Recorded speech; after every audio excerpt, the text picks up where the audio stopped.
CAPFSC 2023 interview related questions, query, doubts I am discussing here.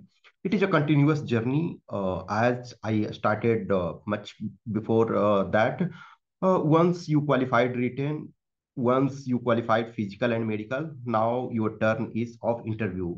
So continuously I'm uploading videos related to that, and also at individual level, I am replying the questions, query of the aspirants. So in this video, I will discuss some of the aspects, some of the questions, query raised by aspirants. First and foremost question was related to interview date. See, in couple of years, you have seen there is break of cycle. In fact, you can see from 2019 itself, जो भी आपके जो result होते हैं वो आपके next year के exam के बाद निकल रहे हैं। इनफैक्ट इस बार यानी कि लास्ट टाइम जो 22 वाला था वो उसमें एक्सपेक्ट किया गया था कि एटलीस्ट एग्जाम के 23 के एग्जाम के पहले आएगा, लेकिन अनफॉर्चुनेटली जस्ट वन डे बाद एक तरह से निकाला उन्होंने। तो बट ठीक है, एटलीस्ट ये एक चीज अच्छा होता ना कि सपोज करो कि एग्जाम नेक्स्ट ईयर एग्जाम के पहले यदि रिजल्ट आ जाता है तो एटलीस्ट जो कैंडिडेट सिलेक्टेड हैं उन्हें एग्जाम देने की जरूरत नहीं है। लेकिन अभी 2019 से देखो ये प्रॉब्लम हो रहा है। But I am quite hopeful, in fact 22 में भी होपफुल थे, लेकिन 23 में आप ये मानो कि ये प्रोसेस होगा, यानी कि 24 के एग्जाम से पहले आपका रिजल्ट आना चाहिए। अब जो डेट वैसे देखो, जैसे लास्ट ईयर का यदि देखो 20, इनफैक्ट 2023 में टू रिजल्ट्स आए। 21 का भी देखोगे रिजल्ट आया जून में फर्स्ट वीक में, और 22 का भी रिजल्ट आपका अगस्त में आया। तो यानी कि विद इन एक तरह से 2 मंथ्स में आपके टू रिजल्ट्स आए। अब देखो 21 वाला में देखा जाए तो नवंबर 2022 में स्टार्ट हुआ था, लेकिन कोर्ट केस के कारण जो है वो डिले हो गया था। तो बीच में देखोगे कि सिविल सर्विसेज वाले इंटरव्यू के बीच में इनका किया गया, लेकिन वो लंबा बहुत लंबा समय तक चला। लेकिन फिर आपका 22 वाले बैच का फिर कंटिन्यूटी में होता रहा। तो अब जो 23 का इंटरव्यू का डेट है, अभी देखो कोई सर्टेनिटी नहीं है। कुछ कैंडिडेट्स ने क्वेश्चन रेज किया कि क्या ये बीच में भी हो सकता है सिविल्स के। ये चांसेस नेग्लिजिबल है, लेकिन यूपीएससी फ्री है अपने तरीके से करने के लिए। लेकिन सिंस जो है पीछे का बैकलॉग अभी नहीं है, यानी कि जो सारी प्रोसेस जो एक तरह से पीछे वाले बैच का 22 वाले बैच का हो चुका है, तो 23 वाला का जो आपका इंटरव्यू है वो आप ये मानो कि जून में एनी टाइम स्टार्ट होगा। ये मैं मोस्ट प्रोबेबली यही चीजें कर रहा हूं, क्योंकि देखो यूपीएससी चाहे तो आपका मार्च में ले सकती है, लेकिन जो प्रोबेबिलिटी है, जो पॉसिबिलिटी है, इसके आधार पे जो मान करके चलो कि आपका जून में एनी टाइम, मे भी जून में फर्स्ट हाफ में भी हो सकता है और सेकेंड हाफ में भी आपका हो सकता है। देखो इस बार जो है सीट्स चूंकि 359 है, तो अभी एग्जैक्ट चूंकि लिस्ट तो नहीं आया है कि इतने लोग फिजिकल मेडिकल प्रॉपर ये क्वालिफाई हुए हैं। अब तो ये मान करके चलो कि करीब करीब 1050 के आसपास कैंडिडेट्स करीब होंगे, 1050 या 1000 के करीब, मीन्स 1000 से लेकर के 1100 के कुछ भी ये होंगे। सब इंटरव्यू लेने लगती है, तो वन डे में ये इन स्टैंडर्ड जो होता है वो करीब करीब 40 से 50 कैंडिडेट्स का इंटरव्यू डेली लेते हैं। तो सपोज करो कि 50 कैंडिडेट्स का लेते हैं तो 22 वर्किंग डे में ये फिनिश हो जाएगा, ठीक है ना। तो इतना ज्यादा ये है नहीं। तो आपका जून में एनी टाइम होगा। और रिजल्ट देना क्या है, रिजल्ट जब भी चाहते हैं, जब लास्ट डेट ऑफ इंटरव्यू है उसके 2 दिन बाद भी दे सकते हैं। अभी देखोगे जैसे बीपीएससी जैसे कमीशन क्या है, जिस दिन लास्ट इंटरव्यू हो रहा है उसी दिन रात तक रिजल्ट दे दे रहे हैं। तो रिजल्ट चूंकि ऑलमोस्ट सारी चीजें ये हुए रहते हैं। अब जैसे जैसे सपोज करो कि इंटरव्यू होता जा रहा है, इंटरव्यू के मार्क्स हैं, वे अपना डेटाबेस में फीडबैक फीडबैक फीडबैक करते जा रहे हैं। लास्ट में आपका जो है वो दे देंगे रिजल्ट, ठीक है। तो एक ये डेट के लिए आप ये मान करके चलो कि जो भी आपका जून में एनी टाइम ये होगा। उसके बाद जो क्वेश्चन है जैसे प्रिपरेशन से संबंधित, तो कुछ कैंडिडेट्स का ये था जेन्यून क्वेश्चंस, और ये एवरी टाइम होता रहा कि हमें सीएससी का भी एग्जाम देना है। जैसे फॉर एग्जाम्पल अभी ही बहुत सारे कैंडिडेट्स हैं इंटरव्यू दे रहे हैं, उसमें से जैसे कुछ लोग ऑलरेडी असिस्टेंट कमांडेंट क्वालिफाइड हैं, कुछ लोग का ट्रेनिंग भी कंप्लीट हो गया और कुछ लोग ट्रेनिंग में ऑन गोइंग है और कुछ लोग ट्रेनिंग में जाएंगे। वो उनका भी सीएससी का सपोज इंटरव्यू का प्रोसेस अभी है। तो एवरी टाइम ऐसा होता है। तो अब कुछ कैंडिडेट्स हैं कि हम दोनों तरफ से, इधर भी, इधर चूंकि रिटन क्वालिफाई हैं, फिजिकल मेडिकल क्वालिफाई हैं, तो इधर तो हम क्लोज में पहुंचे हुए हैं और उधर सीएससी का ही है, तो अभी हम क्या करें। देखो एक चीज ध्यान रखो, जो इंटरव्यू है वो पर्सनालिटी टेस्ट है। तो पर्सनालिटी टेस्ट में आपको डीपर क्वेश्चंस इस ढंग के नहीं पूछा जा रहा है कि एकदम सारी चीज को पूरे तरीके से एकदम आप रिसर्च टाइप का करो, नहीं। आप जो सीएससी का प्रिपरेशन कर रहे हो तो उसमें करंट अफेयर्स तो आप वर्क कर ही रहे हो, उसमें आप हिस्ट्री ज्योग्राफी ये सारी चीजें वर्क कर रहे हो। इंटरव्यू में क्या है, पर्सनालिटी टेस्ट में क्या है कि आपको जो क्वेश्चंस पूछे जाते हैं related to your age a DF, DF आपका जो है, आप किसी चीज से कितने अवेयर हो, आप क्वेश्चंस को किस ढंग से रिप्लाई कर रहे हो, तो ये सारी चीजें होती है। तो अभी यदि आप सीएससी का प्रिपरेशन कर रहे हो, सपोज आपको ये है कि हाँ हमें 24 वाला जो सीएससी है, तो प्री आपका लास्ट वीक ऑफ मई में है, तो आप अभी उसका प्रिपरेशन करो। लेकिन क्या है कि सिंस यहाँ आप जो असिस्टेंट कमांडेंट है सीएपीएफ है, उसमें आप एक तरह से फाइनल राउंड में पहुंचे हुए हो, और यू नो कि इंटरव्यू आपका पर्सनालिटी टेस्ट के मार्क्स भी काफी वेरी करते हैं, बहुत ज्यादा वेरी करते हैं। अब हमें तो पता नहीं है ना कि हमारे कितने मार्क्स रिटर्न में आए हैं, तो इसको थोड़ा थोड़ा करके लेकर के चलो। जैसे हम ये मानते हैं कि कोई भी सीरियस कैंडिडेट हैं जो भी प्रिपरेशन कर रहे हैं, तो वो 10 to 12 आवर्स अपना टाइम डेली ऑन एवरेज लगा रहे हैं, ठीक है। तो 10 to 12 आवर्स, उससे ज्यादा फिर बस फ्यू टाइम्स लगा सकते हो। रेगुलरिटी में 12 आवर्स से ज्यादा बहुत मुश्किल होता है। इनफैक्ट आप 8 आवर्स भी रेगुलर रूप से करते हो तो बहुत होता है। तो हम ये मान के चले कि 10 आवर्स ऑन एन एवरेज, किसी दिन आप 12 आवर्स दे रहे हो तो किसी दिन 8 आवर्स भी दे रहे हो, किसी दिन 6 आवर्स भी दे रहे हो।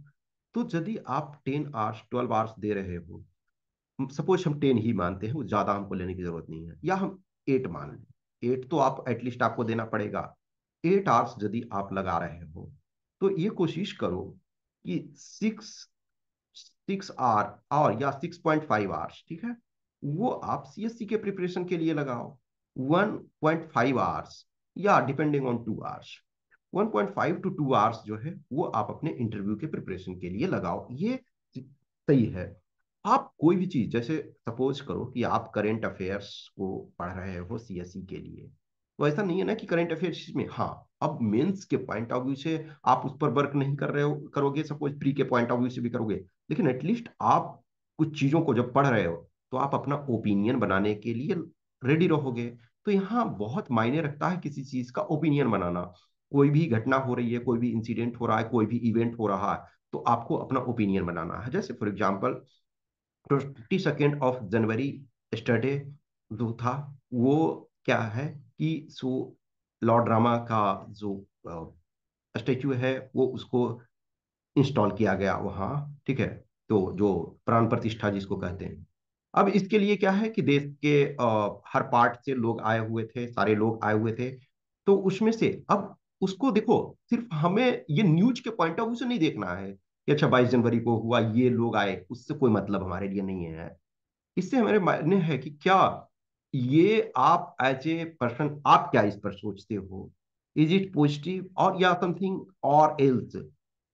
देश की हार्मनी, सिक्योरिटी और इंटर रिलीजियस फेथ, और आपका फिर जो है कॉन्स्टिट्यूशनल प्रोविजंस, आपको इस पॉइंट ऑफ व्यू से देखना है। इंडिया जो है एक सेकुलर कंट्री है, जो कि हमारे प्रियम्बल में मेंशन है, ठीक है। तो उसके संबंध में आपको चीजों को देखना है, इससे रिलेटेड जो एजेंडा है।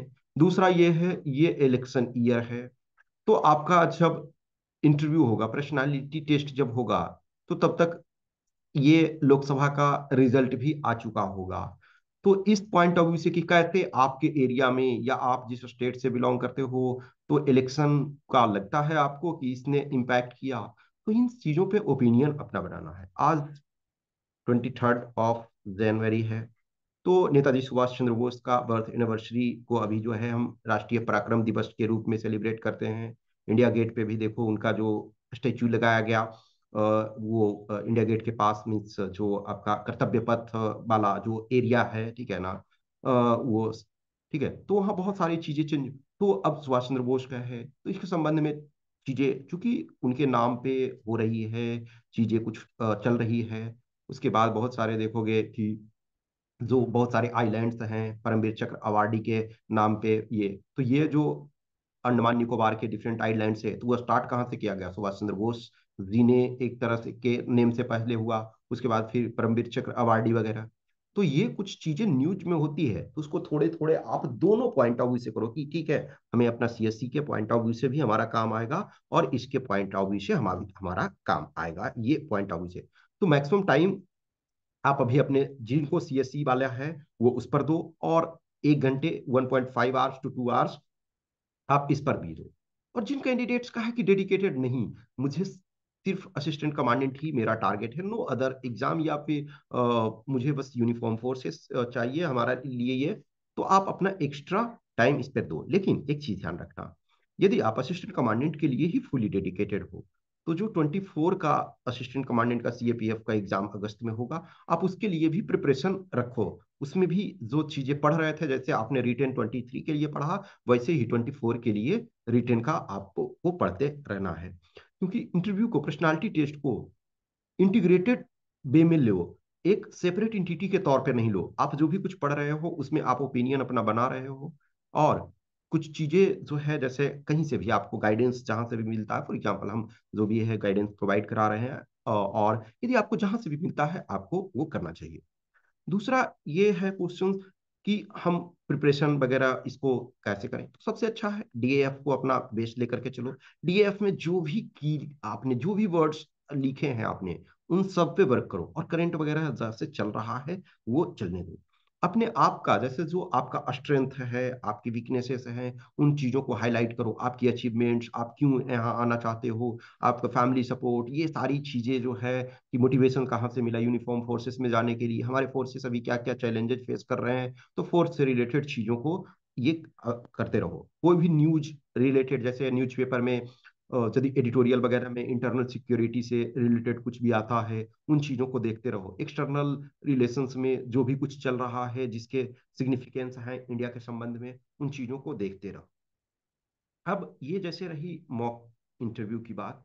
देखो एक चीज ध्यान रखना हमेशा, कोई भी पर्सन हो, इनफैक्ट मैं लंबे समय से कैंडिडेट्स को गाइड कर रहा हूँ इस चीज के लिए, लेकिन आप मुझे भी इंटरव्यू में भेजोगे तो हमारे पास भी फियर फैक्टर होगा, ऐसा नहीं है कि नहीं होगा। इनफैक्ट आप जो पर्सन आपके इंटरव्यू यूपीएससी में ले रहे हैं, उनसे भी इंटरव्यू यदि उनके लिए रहेगा, करियर का प्रश्न है, हमें राइज ऊपर जाने के लिए इंटरव्यू फेस करना है, तो उनके लिए भी चैलेंज होगा। चैलेंज क्यों होता है? अब यदि देखो एक चीज होता है, कहीं होता है ना कि इंटरव्यू आपको लिया गया, उसके मार्क्स से कोई मतलब नहीं पड़ता, तो ज्यादा फियर नहीं होता है। लेकिन मार्क्स जहां भी ऐड हो रहा है, जहां भी कैंडिडेट जितने अवेलेबल हैं और सीट्स उससे कम है, तो टेंशन होती है। मैं हमेशा बोलता हूँ कि देखो अभी तो क्या होता है, 2.52 लेकर के 2.89 टाइम्स कैंडिडेट बुलाए जा रहे हैं आपके, या समटाइम 3 टाइम्स प्लस भी हो जाते हैं, ठीक है, समटाइम 3 टाइम हो जाता है कि कैंडिडेट्स बुलाए जा रहे हैं। तो एक चीज मानो ना, कि एवरी 100 कैंडिडेट्स बुलाए जा रहे हैं, तो उसमें 30 to 40 कैंडिडेट्स ही सेलेक्ट होंगे, तो मोर देन हाफ जो है वो तो बाहर होंगे। तो एक फियर तो हमेशा रहता। आपने ऑलरेडी देखा हुआ है कि एज लो एज 145 भी मिल रहा, तो एज हाई एज 130 भी मिल रहा, और ये दिस कैन मेक और ब्रेक। तो जब हमारे इतने ज्यादा वेरिएशन होते हैं, तो हमें ग्रेजुअली अपना इसके ऊपर भी ध्यान देना। जितना आप ज्यादा प्रैक्टिस करोगे, जितना ज्यादा इस पर वर्क करोगे, उतना फायदा होता। तो मॉक इंटरव्यू वगैरह क्या है, जैसे हम जो भी प्रोग्राम ये करते हैं, तो 5 मॉक्स वाला ये रखते हैं कि हाँ ठीक है 5 मॉक्स आपको देना। तो हम 5 मॉक्स जब भी ये करते हैं, तो टाइम ड्यूरेशन आपको दे रहे हैं कि 1 मॉक आपने दिया, उसके बाद आपको फीडबैक मिला, फिर वहाँ जहां आपको प्रॉब्लम है उस पर वर्क करो, फिर सेकंड पे करते हो, थर्ड पे करते हो, फोर्थ।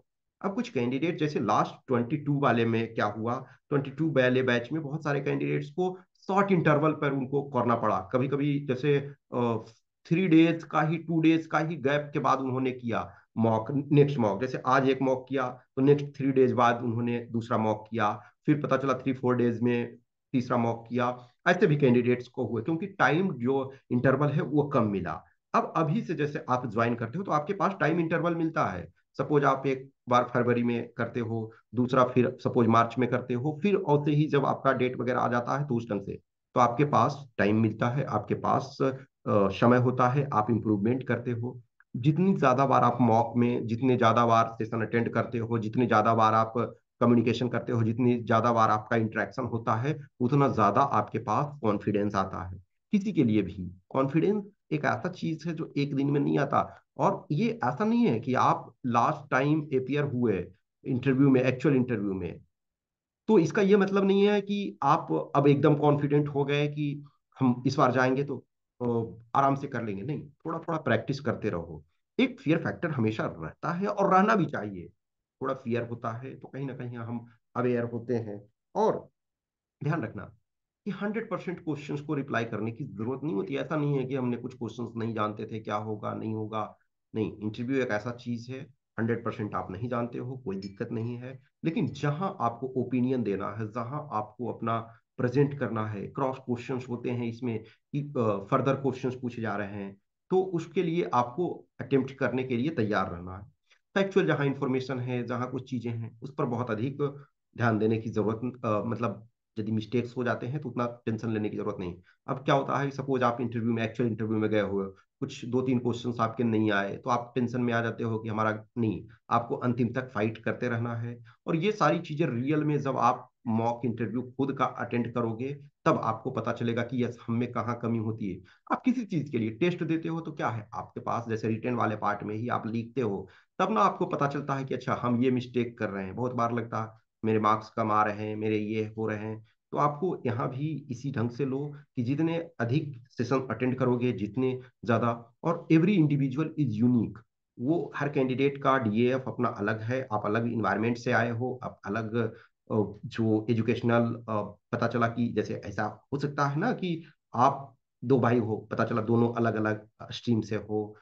किसी ने साइंस किया हुआ है, किसी ने मैथमेटिक्स से किया हुआ है, किसी ने इंजीनियरिंग से किया हुआ है, कोई सिंपल बीए है, कोई बीकॉम है, बीटेक है। व्हाट्सोएवर आप डिफरेंट बैकग्राउंड से हो, आपका मार्क्स अलग अलग है, आप डिफरेंट स्टेट से एजुकेशन प्राप्त किए हुए हो, आपके जो अकेडमिक्स हैं, किसी का कंसिस्टेंसी है, किसी का अप्स एंड डाउन है, किसी ने बहुत अच्छा इंप्रूवमेंट किया है, किसी का डिग्रेडेशन हुआ है। तो ये सारे चीजों को, फैक्टर्स को देखते हुए आप एक यूनिक हो, और उस यूनिक तरीके से आपको प्रिपरेशन करना है।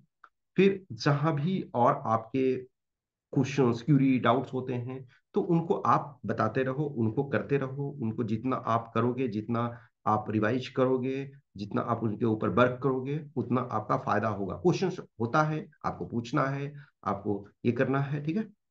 कुछ भी क्वेश्चंस, क्यूरी, डाउट्स होता है तो आप कमेंट बॉक्स में कमेंट कर सकते हैं, या फिर हमें इस व्हाट्सएप नंबर 8527146498 या टेलीग्राम नंबर 7404909669 पे मैसेज कर सकते हैं। Okay, thank you.